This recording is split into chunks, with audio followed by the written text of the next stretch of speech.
is your brother in Iman, either he is or she is a Muslim, or he or she is a brother in humanity.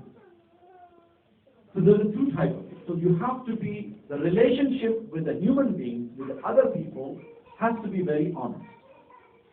That you consider other people to be closer to, you do not do what you have to do to yourself, to other people. Piety is the struggle. And piety will bring you towards the closeness of Allah subhanahu wa ta'ala. Because if you are a pious individual, you will remember Allah more often. Now people say that, what are the rules of, if you are not pious, if you have made mistakes, if you have done something by force or by chance that you cannot help yourself. You do istighfar, you do tawbah. And I want to talk about a few words about tawbah. That Islam has made such a good system of tawbah that you have many chances throughout the day. If you're praying all your namaz on time, the salah on time, you have chance to say astaghfirullah rabbi wa atubu ilayh during the namaz. How many times? 17 times all day. You did it in the morning, something happened with you in around 10 o'clock or 11 o'clock before Zohar, in comes the Zohar time, you have done astaghfar.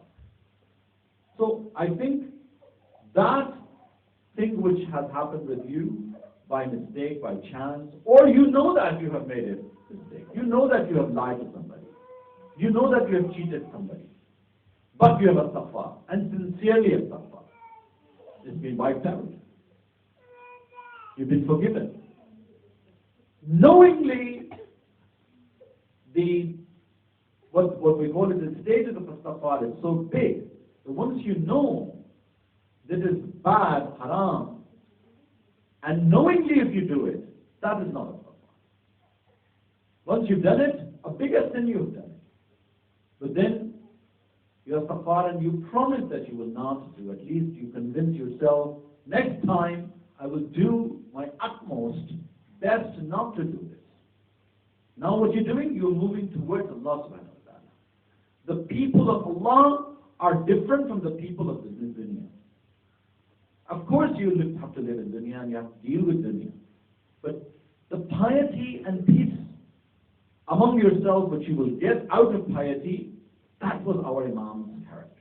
All Imams did in their lifetime, what they've done is move towards Allah subhanahu wa ta'ala. And then they used to do astaghfar. Even Imam Sajjad, who was always in sujood, that's why he got the laqab, that's why he got the title of Sajjad.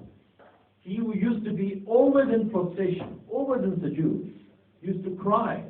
The minute he used to see the water for wudu, he used to cry that now is the time I'm going in front of Allah subhanahu wa ta'ala. People used to say, why are you crying?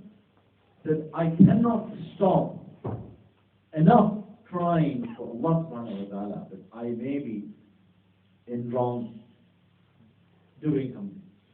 He said, you are Imam, how can you do it? He said, no, I'm not talking about those which we have done in awareness, when we know it, something which we have done unconsciously.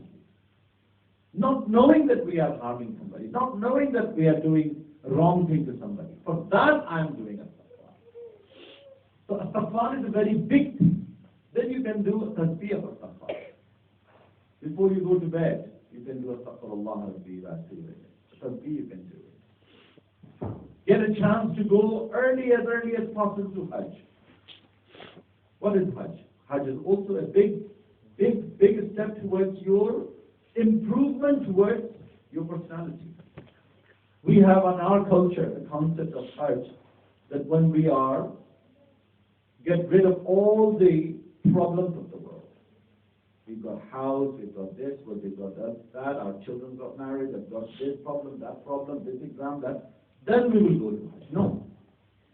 Riwayat says that in order to be closer to Allah subhanahu wa ta'ala, do as soon as you can do. That you have means to do, there are conditions for Hajj. It's not imposed upon you. Why? Because it will be closer to when you go to Kaaba, you will feel the difference because that is the black stone. You've been seeing it for many, many years in calendars, in posters, in pictures. And now you are in that building in Baytullah, inside the Haram of Allah subhanahu wa ta'ala, the most sacred place in the world, on earth. You are there. You're touching the Kaaba wall. You're trying to touch Hajar al-Aswad. You are closer to Allah. Umrah is another example. If Allah subhanahu wa ta'ala has given you means and opportunity, don't miss that opportunity. Go quickly. Ziyarah, also, very important. When you are in the haram of any imam, you will feel the difference. You will absolutely, I can guarantee you, you will not, because you are away from the day-to-day dunya, and you will be closer to those people who were the luminaries for Islam, who struggled all their lives, gave their lives for Islam. You are with them. You are near to them. And these are the stages of, different stages of coming closer to the Allah subhanahu wa ta'ala, being pious. Then when you're returning back, at least for a certain amount of time, that piety, that spiritualness, that holiness will be staying inside you. And then you, another occasion will come, and then you go towards closer to that. So piety and spirituality, you can develop as early as possible. Why? Because human body and human mind is such a delicate thing that as the time goes, you are accumulating the world inside you. You are accumulating the problems of the world. You are accumulating the stories, the conditions. So if from the early days you become spiritual in your approach of life, try not to miss namaz, salah.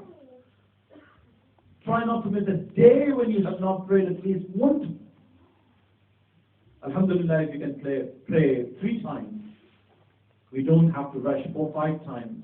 There's a leniency. Zuhr, Asr you can do together, Maghrib, Isha you can do together. Also, Rasulullah has prayed separately, no doubt about it. But if you have passed a day without praying even at one time namaz, you've not done justice to yourself. You've not just done justice to Allah subhanahu wa ta'ala.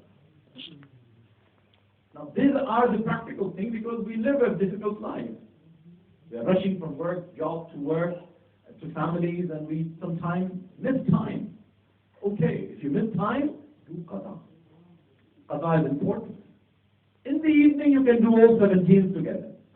If you have missed morning, Zohr, Asr, Maghrib, Isha, do it at 10 o'clock before you go to bed. At least all 17 rakat you are praying, and then qada. Develop then to understand what is more than wajibat. These are the wajibat. You must do it. There's no leniency. Obligatory. Then there is a stage of mustahabbat. Mustahab to do this, mustahab to do that. Mustahab to do nuwafil. If you're doing 2 rakats subah, namaz, salat al-subh, do 4 rakats. 2 rakats before that, nuwafil. And then do 2 rakats. If you have get up, if you are prepared to do subah namaz, morning prayer, how long would it take you to do another 2 rakats? Well, you're there on prayer mat anyway, on janamaz. Add another 2 rakats. You've done what? Mustahabbat. Now you're developing another character of doing things which are a little bit more than the other people are doing. Now you're coming closer to Allah subhanahu wa ta'ala a little bit more than those who are just doing wajibat. So these are the things which our Imam Amir al-Mu'mineen alayhi salam